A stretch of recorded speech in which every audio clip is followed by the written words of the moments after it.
If you've ever had Persian kebab, you've probably had this too. Fluffy saffron rice with crispy tahdig and that incredibly delicate saffron aroma. In this video, we'll show you how to make Persian saffron rice at home with ease. Here's our rice, Persian rice. We add some water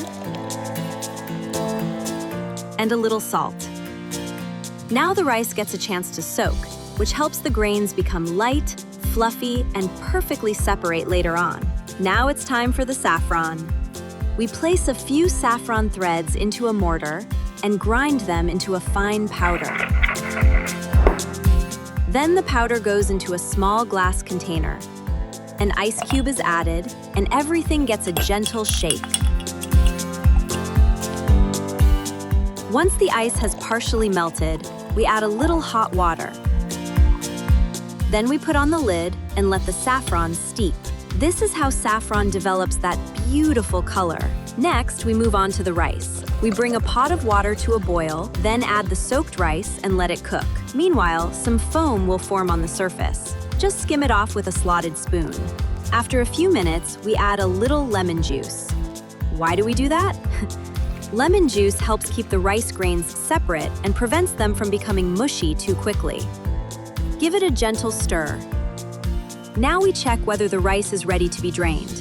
Take a grain of rice and press it between your fingers. This is exactly what we're looking for. Soft on the outside, but still slightly firm in the center. Now it's time to drain the rice. Next, we prepare the tahdig, the famous crispy crust that forms at the bottom of the pot. Tahdig can be made with flatbread, rice, or potato slices. Today, we're making it with potatoes. We peel 1 or 2 potatoes and cut them into thick slices. Now, we generously coat the bottom of the pot with oil and spread it evenly. Then the potato slices are arranged side by side and lightly salted.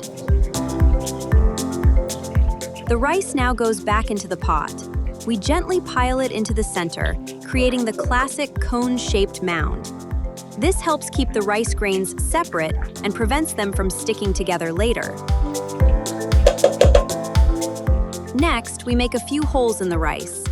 This allows the steam to circulate more evenly during cooking, and drizzle a little oil or melted butter over the top.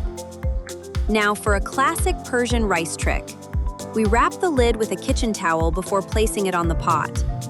Here you can also see the traditional knotting technique. The towel absorbs excess moisture, helping the rice stay light and fluffy. And now comes the fun part. We take some of the hot rice from the pot and place it in a small bowl, a little melted butter, then we add our saffron infusion, and everything is gently mixed until the rice turns an even golden yellow color. Now it's time to serve. We arrange the white rice on a serving platter and decorate it with the saffron rice. Finally, we carefully loosen the tahdig from the bottom of the pot.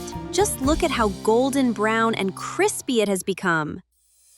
And here it is, our finished Persian saffron rice with crispy tahdig. For more tips and delicious Persian recipes, click the links in the description and visit our website at chefofpersia.com, where you'll find even more details about this and many other Iranian dishes.